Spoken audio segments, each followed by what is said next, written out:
Bonjour et bienvenue dans mon nouveau podcast dont j'ai eu l'idée de commencer en me rêvant de le faire. Je me suis dit j'ai beaucoup à partager dans ma voix et ma sagesse et mes idées, tout ce qui est à l'intérieur de moi, mon monde, qu'il faudrait que je le partage et en fait voilà, on est là. J'ai envie de le faire de manière super intuitive, de sorte à ce que vous puissiez m'écouter de partout où vous êtes et comme une copine qui parle un peu ou comme une voix à l'intérieur de vous qui parle et on l'écoute. Voilà, je vais essayer de parler sans filtre, sans planifier rien du tout. Alors là, j'ai aucune idée de quoi je vais parler et à ma manière, comme je suis authentique. Voilà. Je pense que ce qui m'anime de m'exprimer aujourd'hui, ce serait sur le thème du trauma. J'avais posté quelque chose sur ma story et ça a réveillé une amie un peu qui m'a dit « Oh là là, il fallait nous prévenir avant de balancer ce genre de truc, c'est si vrai et tout ». Et en fait, je vais aller dans les détails par rapport à ça parce que c'est quelque chose qui va complètement vous faire changer votre perspective de la vie. C'est parti. Les traumas. Alors, qu'est-ce qu'un trauma ? Un trauma, pour moi, c'est un événement qu'on continuera de manifester, donc qui va tout le temps se reproduire sous nos yeux du moment où on n'a pas guéri ou terminé ce cycle, réagi différemment face à une situation pour briser le cycle. Donc en fait, c'est une situation qui, quand on était petit, c'est souvent lié à l'enfant intérieur ou l'enfant normal, quand on était petit, nous a donné peur ou nous a fait violence et on s'est dit c'est trop pour moi. C'est trop pour moi et je peux pas, je veux pas continuer à vivre dans cette situation. Donc on s'est fermé à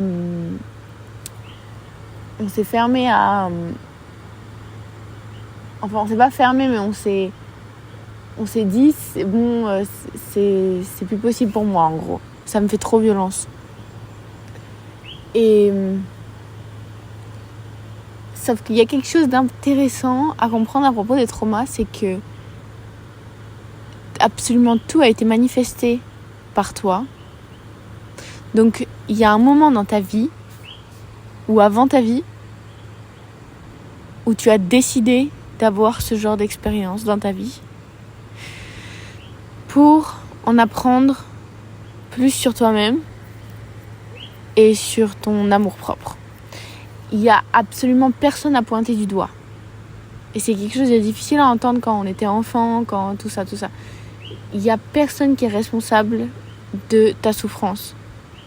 Parce que tu as décidé de tout ce dont tu allais expérimenter.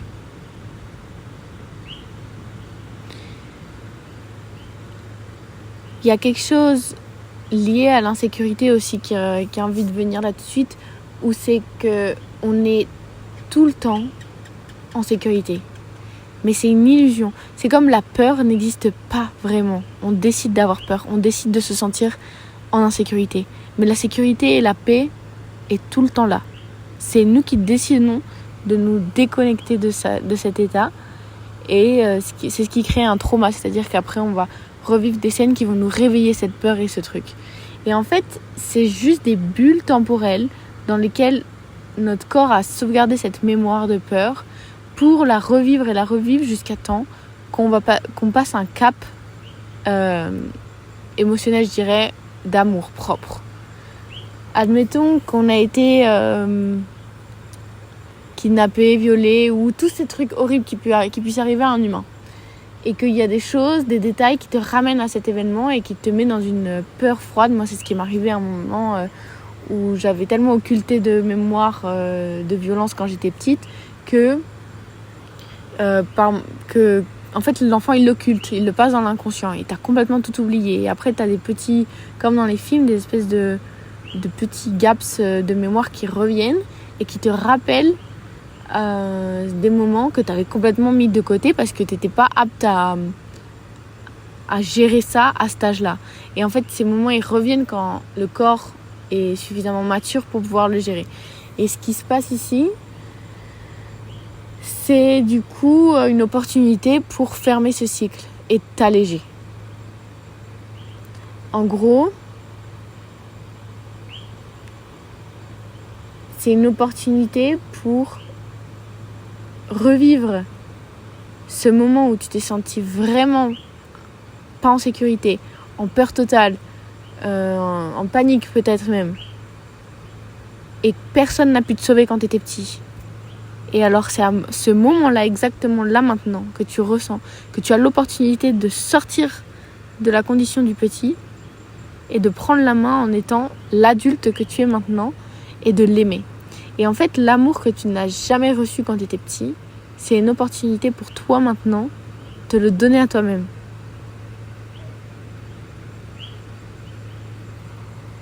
Tu vois ce que je veux dire ? Et là, au moment où je suis en train de le dire, je sais qu'il y a tous les gens qui m'écoutent qui sont en train de suivre une histoire qui est douloureuse de leur enfance et en train de se diviser de l'enfant et de prendre sa main en tant que l'adulte conscient qu'on est et qui, lui, est très bien aujourd'hui et qui a suffisamment de ressources à l'intérieur pour pouvoir embrasser cet enfant qui a besoin de cet amour. Donc, rien d'écouter ma voix tout de suite, c'est guérisseur. Mais moi, ce que je suis en train d'incarner là tout de suite, c'est une partie de toi dans une autre dimension qui veut te faire passer ce message. Donc là, on est dans une situation de poupée russe. Fantastique. Donc, ce qui me connecte à toi là tout de suite, c'est l'amour. Et l'amour guérit absolument tout. L'amour nous connecte dans le temps, dans l'espace, entre les corps. L'amour n'a aucune limite. Et on se connecte tous à travers l'amour. Et on se divise aussi pour l'amour, parce que tu t'es divisé de toi-même quand tu étais petit, quand tu n'avais pas les ressources nécessaires. Enfin, tu pensais ne pas les avoir. C'est beau cette danse, non ? C'est beau de sentir que l'amour nous tend la main à chaque instant pour pouvoir nous élever, pour pouvoir nous alléger, pour pouvoir retourner à une vérité de que rien ne m'arrive par hasard, rien ne m'arrive pour que je subisse cette situation, mais tout m'arrive pour moi. Tout est un cadeau d'amour.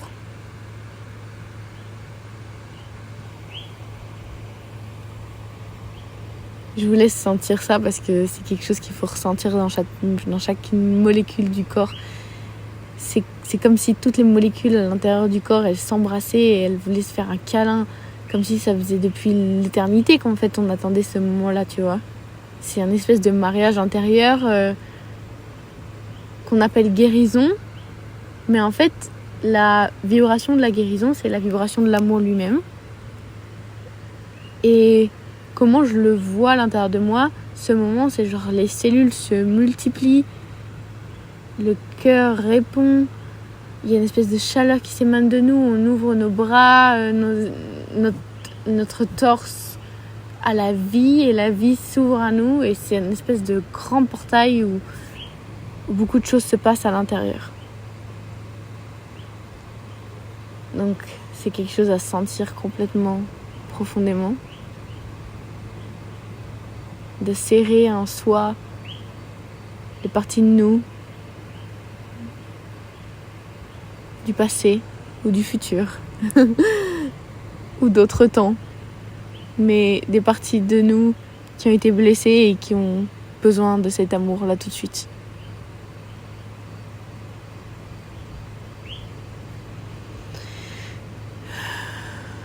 Respirez avec elle. Parce qu'en soi, c'est ce qu'on voulait. Qu'il y ait quelqu'un avec qui on peut respirer.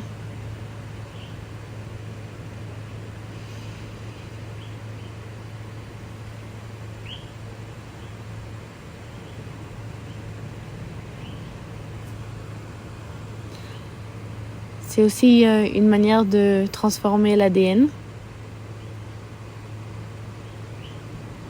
De retourner à notre identité propre, qui est l'amour. C'est très facile de se guérir soi-même. Mais il faut le faire. Et c'est quelque chose de très intime avec toi-même, que seulement toi connais le chemin. Moi, je peux juste t'y guider. Mais c'est à toi de sentir toute cette magie, de tenir ton enfant à l'intérieur de toi et de lui dire que tu l'aimes et que tout ce qui s'est passé, c'était super courageux de le vivre. Et que maintenant t'es là. Et que t'es super fière d'elle ou de lui. Imagine cette petite enfant qui était sans défense et qui voulait au final juste survivre. Elle mérite d'être vue. Elle existe toujours en toi. Elle mérite d'être aimée, choyée.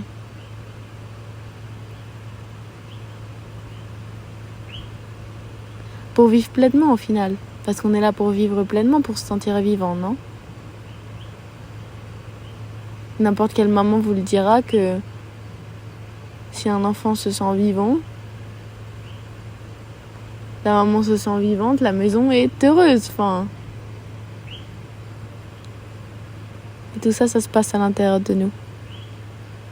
Cette famille à l'intérieur. Cette maison.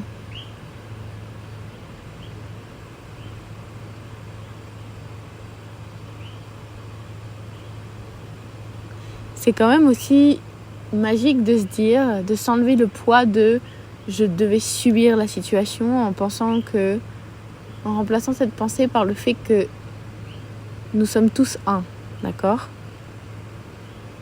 Quelque part dans ce monde, je suis une avec toi. Tu es une avec cet enfant. Et tout ce qui se passe, c'est toi en fait.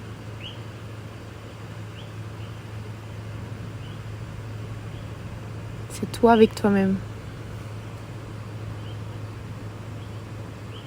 C'est super beau de se dire que par la souffrance de la chair et du corps, on s'est mis dans un corps un jour en se disant « Je vais souffrir »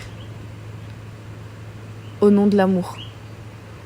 T'étais tellement amoureuse de toi-même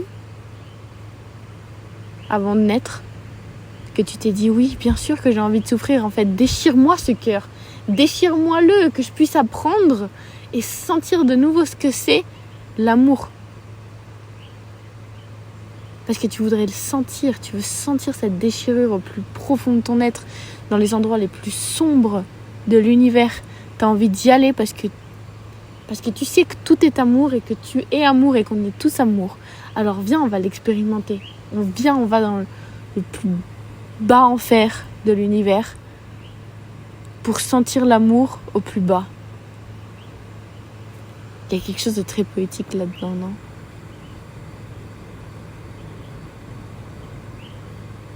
Déchire-moi le cœur. J'adore cette phrase. Genre, vas-y, déchire-le-moi. J'ai rien à perdre, de toute façon, je suis déjà une. Ah, déchire-le en deux, vas-y. Oh mon Dieu.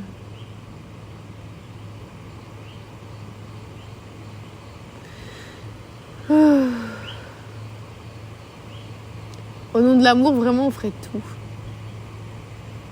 Pour se sentir vivant, au final.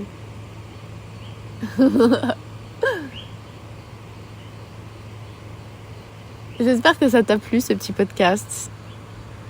Et n'hésite pas à me faire un retour.